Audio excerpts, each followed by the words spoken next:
Before the racing car came this. It looks like a bike, it sounds like a steam engine, it's slower than a horse and cart. But it's also the world's first petrol-engined car, the 1885 Benz tricycle. Would you let the wife drive it?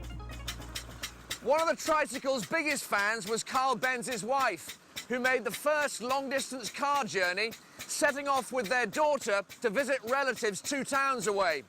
The story goes that she didn't actually tell her husband, Carl, just left him a note on the kitchen table. But what she didn't know was that Carly hadn't thought to include a decent-sized fuel tank. Now, this very attractive but small fuel tank and the carburettor gave the tricycle a range of about 30 miles. In 1885, there were no petrol stations in Germany, or anywhere else in the world for that matter. But Frau B did manage to buy some fuel, which was actually a byproduct of lamp oil used to treat nits.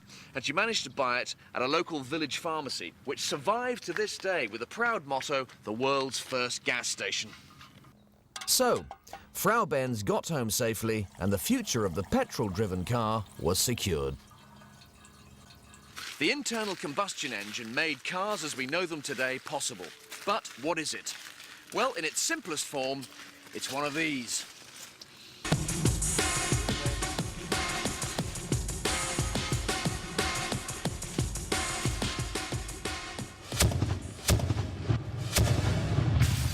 Well, that's Lord Montagu's alarm call taken care of. The cannon is the direct ancestor of the internal combustion engine. When the gunpowder in here explodes, it creates a huge amount of hot gas, the pressure of which drives the cannonball out of the barrel at about 200 miles an hour. Inside an internal combustion engine, on the other hand, you have a cylinder instead of the barrel of a cannon. Instead of gunpowder, you have a petrol-air mixture that comes into the cylinder through here. Instead of a fuse, you have an electric spark provided by this spark plug. And instead of a cannonball, it fires a piston connected to the crankshaft by a connecting rod. But unlike a cannonball, the piston always comes back. So let's see if we can restart this old chap. Ignition on. Now, 1885, no electric starters. So what you had to do was spin the flywheel, a rather large flywheel, by hand. Yes! So, how does the world's first petrol-driven car work? Well, it's a single cylinder. That's that long burgundy thing there. And inside that cylinder is a piston going backwards and forwards. Now, the piston drives this crankshaft, which is going that way. Now, the crankshaft drives this horizontal shaft here via these 2 gears. At the end of the horizontal shaft is this drum that drives this belt. In turn, this belt drives this shaft, which drives these chains, one on either side, bicycle technology, which in turn drive the wheels. And this is the boot. It's beautifully elaborate, rather inefficient, but it worked. How did we get from this 8-mile-an-hour, less than 1 horsepower trike to modern racing cars that pound the track at over 200 miles an hour with engines that produce 1,000 horsepower?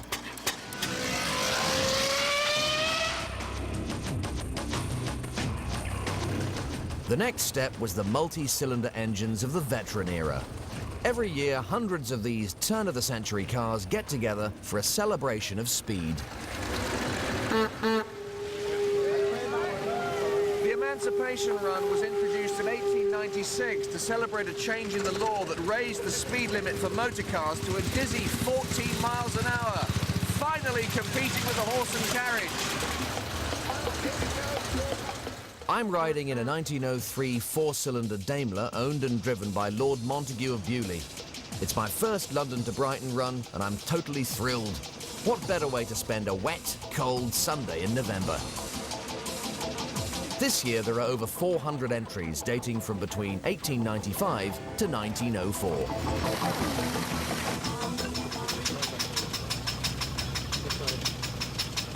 The relaxing of speed limits coincided with the first organised road races, soon to be the driving force of engine evolution.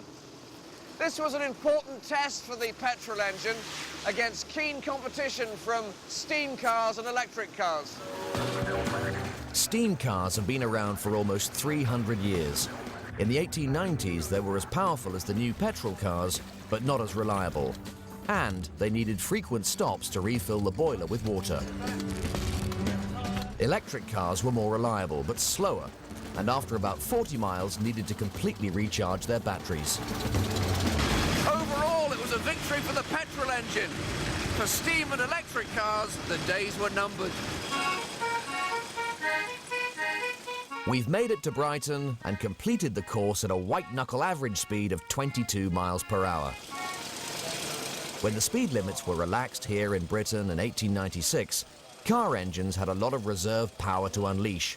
But where had this extra power come from? This is the car we came down in today. It's a 1903 Daimler. Now, Germany's Gottlieb Daimler, the man many consider to be the inventor of the motorcycle, was one of the great pioneers of the petrol engine. This car has a 22 horsepower engine, which gives it a healthy top speed of about 30 to 35 miles an hour. Now, 22 horsepower, that is over 22 times the power of the Benz tricycle. And here's why. It's got 4 cylinders, 1, 2, 3, 4. Now, each one of these cylinders has a total volume of air of over 1 litre, which gives this engine a total capacity of nearly 4.5 litres. Now, the reason that capacity is so important is that to ignite, petrol needs oxygen. So the more air you have in your engine, the more fuel you can use, and hence the more power you can produce. And for that reason, engines would continue to get bigger and bigger for decades to come. The massive increase in power of multi-cylinder engines led to the first purpose-built racing cars. This is one of Britain's first ever racing cars, a 1903 Napier Gordon Bennett, named after an American newspaper tycoon who financed the earliest international races. These cars were designed for high-speed sprints run on closed-off sections of public roads.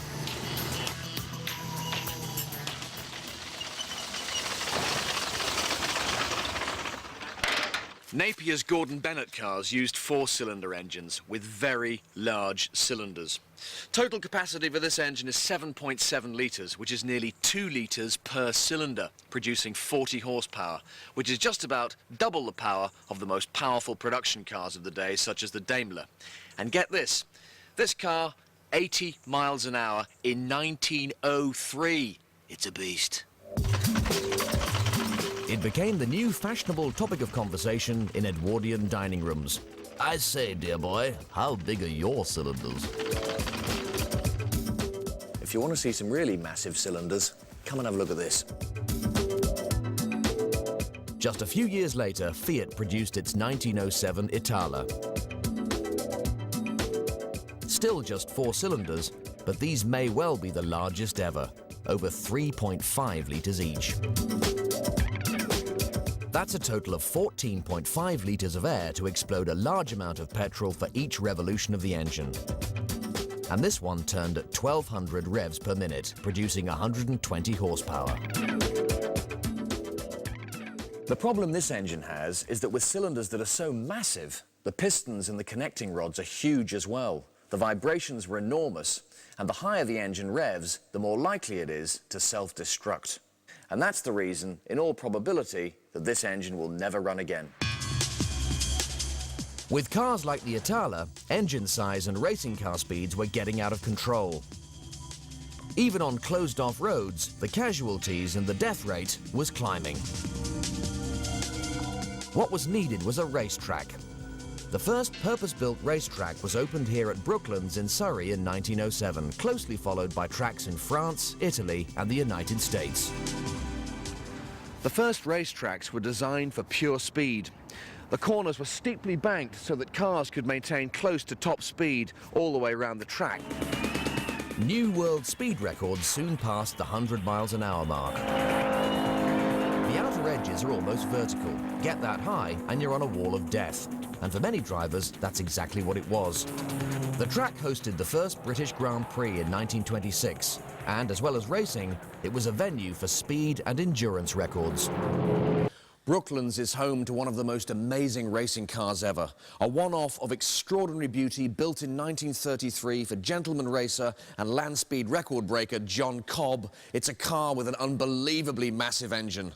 One of the great gods of the automotive world, the wonderful Napier Railton.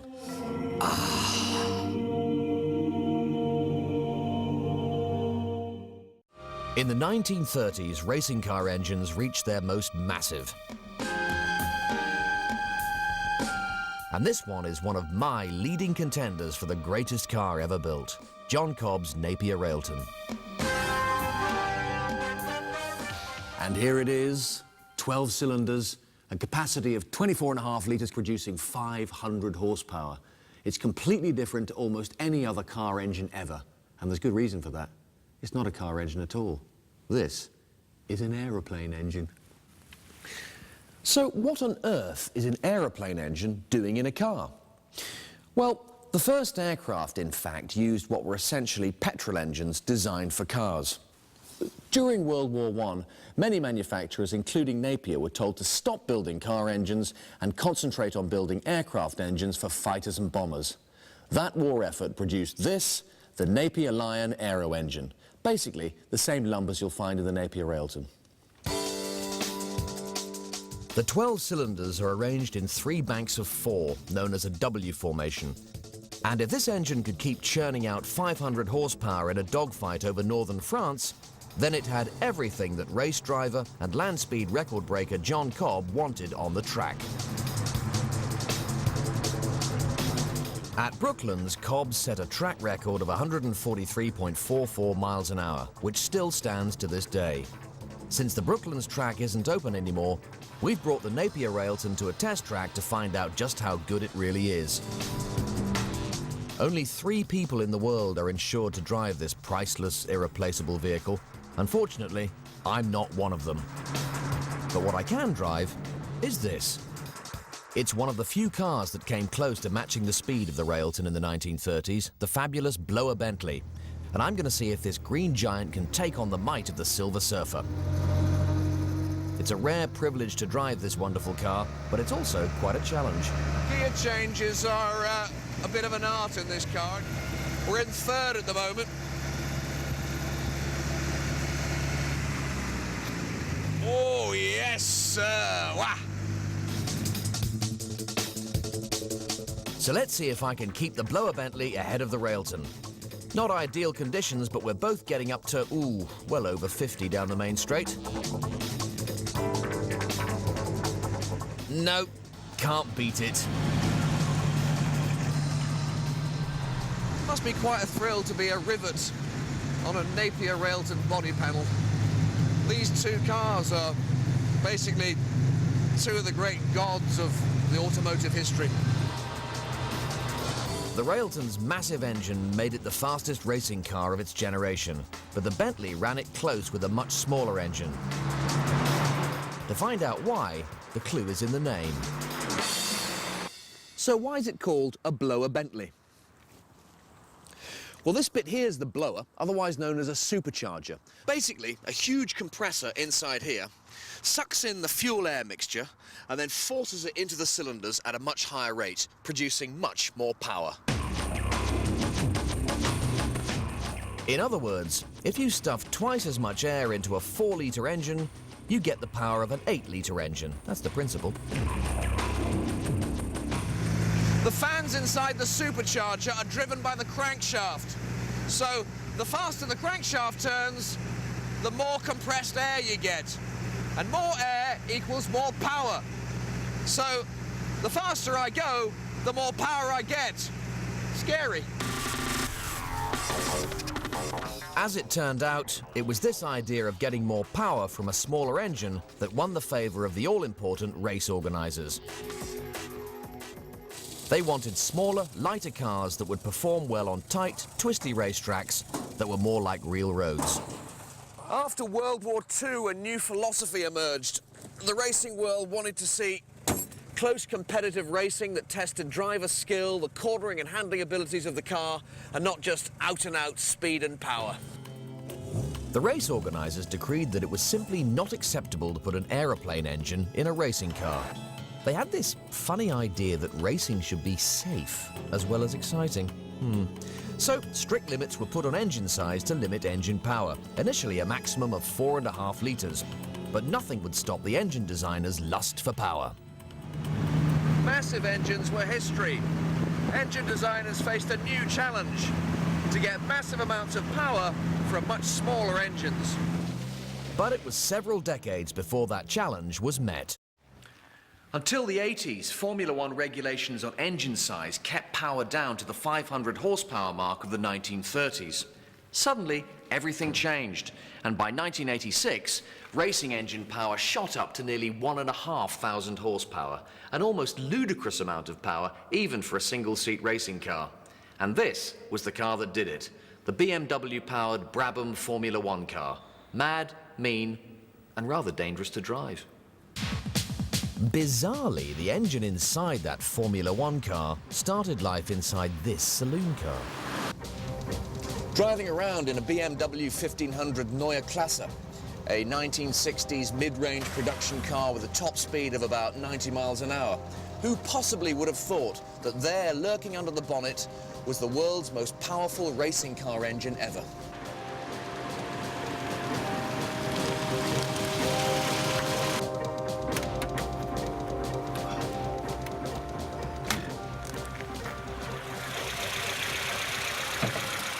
So there it is, the M10 engine. 4 cylinders in a line, offset from the vertical, 1.5 litres, 1499 cc to be precise, producing 80 horsepower at 5,700 RPM. Extraordinary to think that one day a version of this engine would win the Formula One World Championship. Don't believe me? Have a butcher's at this. And here, lying on its side, under all that bolt-on development, is our new friend, the 4-pot, 1.5 litre M10 production car engine block. So, how did it happen? Well, since 1966, Formula One rules restricted engine size to 3 litres or 1.5 litres if you used one of these. A turbocharger. A turbocharger is just like a supercharger. Its function is to compress the air that enters the cylinders for more powerful combustion. The difference is that instead of running off the crankshaft, the fan that compresses the air here is driven by another fan here that's connected to the exhaust system. A brilliantly simple concept with a lot of teething troubles. At the time, no one thought it was possible to turbocharge such a small engine, but BMW proved them wrong with their 2002 Turbo, Europe's first turbocharged production car. Whoosh, there we go. With this car, BMW tried to solve the problems that come with a turbocharger, most famously turbo lag. Because the turbocharger is powered by the pressure of the exhaust gases, it doesn't kick in until quite high up the rev band, in this case 4,500 RPM. So you put your foot down and you accelerate normally, and then when you hit about 4,300 RPM, the turbocharger should come in. I'm putting my foot down, and here we go. Here we go, go, go, go, go. Bam! Here it comes. Whoosh! A massive boost of power. Quite easy to get caught out by that and spin off the track, and a lot of people did.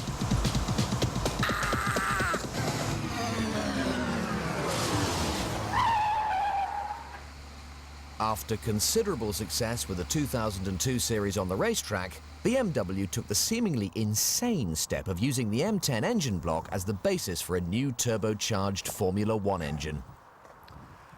Far from redesigning the basic engine block or even casting new ones, BMW deliberately chose old engine blocks, ones that had covered at least 100,000 kilometres. The idea was that all the stresses of the casting process would have been worked out. If a block was going to break, it would have done so already. The strange folklore surrounding this engine also suggests that the blocks were left outside the BMW factory to be weathered by the wind and the rain. It's also suggested that BMW workers would pop round the back and pee on them for good measure. One BMW engineer described them as being like well-hung meat. The blocks, that is, not the workers. When BMW's Formula One engine made its debut in 1982, the turbo lag was still a problem. The car had fantastic power on the straights, but on the slower bends lost out to normally aspirated cars. In one race, a twisty street circuit in Detroit, the team's lead driver, Nelson Piquet, didn't even qualify for the race, and the whole turbo project was almost cancelled. But exactly 1 week later in Montreal, the electronics all came together and Piquet went from the sidelines to the top step of the podium. Rival Formula One teams with multi-million-pound specialised racing engines just couldn't believe how much power and reliability BMW were getting from a road car engine. And in 1983, Nelson Piquet in this car became the world champion. The turbo era had arrived. Just like the heyday of the 1930s, for a few dizzy years, the top level of motor racing went power mad. And in at least one area, sheer power, BMW led the field, producing an incredible 1,350 horsepower during the 1986 qualifying sessions. But the turbo era was a victim of its own success. Almost inevitably, those boring old race organisers banned turbochargers on safety grounds. Power levels instantly fell. But the cycle continues. The rule makers limit power, and the engine designers continue to find new ways to generate more of it. Currently, Formula One engines are once again approaching the 1,000 horsepower mark. But the heyday of the turbo era remains, for now, beyond reach. So, the BMW Turbo produced almost 1 horsepower from each cubic centimetre of its total engine capacity, compared to the Napier Railton, which produced 1 horsepower from 50 cubic centimetres, and the original Benz Tricycle, which produced 1 horsepower from 1 litre. Here's to 100 years of engine development.